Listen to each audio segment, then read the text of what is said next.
Hi everyone, so good to see you. Welcome to KREM News at Noon. I'm Laura Papetti, and we begin, of course, with a look at the weather as we are sort of trudging through the snow towards the weekend. So Nicole, this morning we saw a little bit of that light snow coming down, and then it was a little mix of rain, snow. What's happening?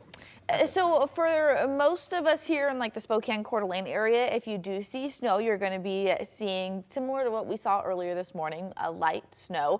But right now you can see it's just scattered at this point. So this morning it was much more widespread. Most of us seeing snow across the inland northwest. Now it's just kind of little patches here and there. So we'll zoom into Spokane and Coeur d'Alene real quick just to give us a better look at who's seeing snow right now.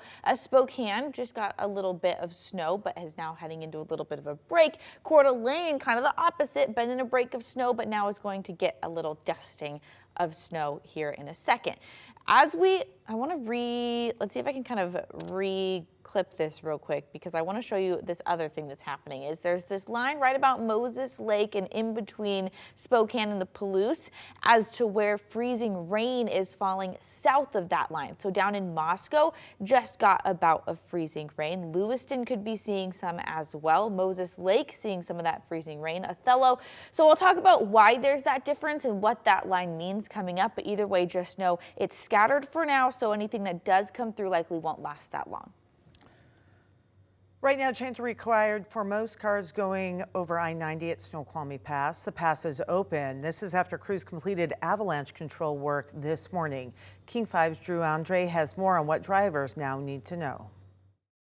Well, if you're driving through the pass today, you'll notice that there is compact snow and some ice that is on the ground, and there are a lot of snow plows that are out there trying to keep the conditions good for those drives that are happening this weekend. There's also avalanche control that is going on this morning from about 4:30 a.m. to 5:15.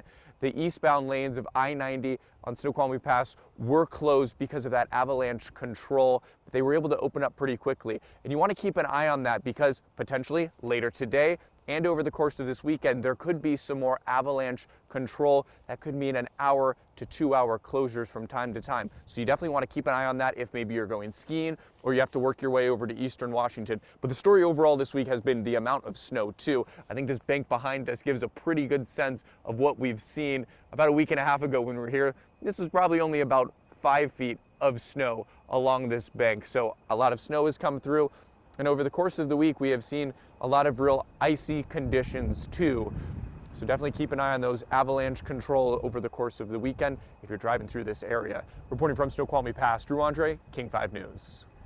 And the city of Spokane continuing its efforts to keep the roads clear of snow. So take a look at this. Snow crews continued working through today's snowfall in areas maybe of a little patchy freezing rain as well. And here's a look at the progress. And again, this is a map that tracks what has been done, where they're working on them now, and then where they're going. Coming up new this afternoon, Oregon's governor declared a state of emergency due to this week's ice storm that left widespread power outages, down trees, and also killed 13 people. 6 people died from hypothermia.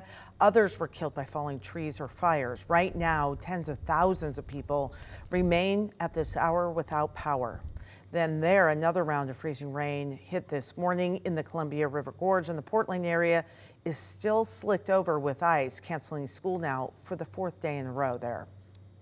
We're also hearing from a woman who put her own life at risk to save a baby who survived after a live power line fell in his family's car this week. This is a really sad story. The baby's mother, her boyfriend, and the baby's 15-year-old uncle all died when the downed power line landed on their SUV Wednesday in Portland. A neighbor saw this happening outside her window, and when she realized the baby needed to be rescued, she rushed to help. I crouched down, I kind of slid, I used my hands to break my fall, and I didn't land on top of his father, but I kind of my hands landed on top of him. And I just grabbed the baby, I pulled him up, I was swaddling him, and I walked him up the hill. The 9-month-old boy is out of the hospital, and we're told he is doing well. Now, even with her heroic efforts, first responders do want to remind people that it's never safe to try to help someone out of a car with a line on top of it, and that you should never drive over a downed power line. A lot of Spokane's neighborhood businesses are certainly feeling a winter slowdown after Wednesday's initial round of snow, especially businesses in areas that say weren't plowed right away. That was certainly the case yesterday for Bulldog's famous barbecue and brews in Hilliard. The restaurant's manager says business was slow yesterday because, of course, of those driving conditions. However, he is hopeful that city plows can get through surrounding roads and help him out. It definitely helps business as far as getting people in here, and they're not worried about trying to find the place with bad roads. All right.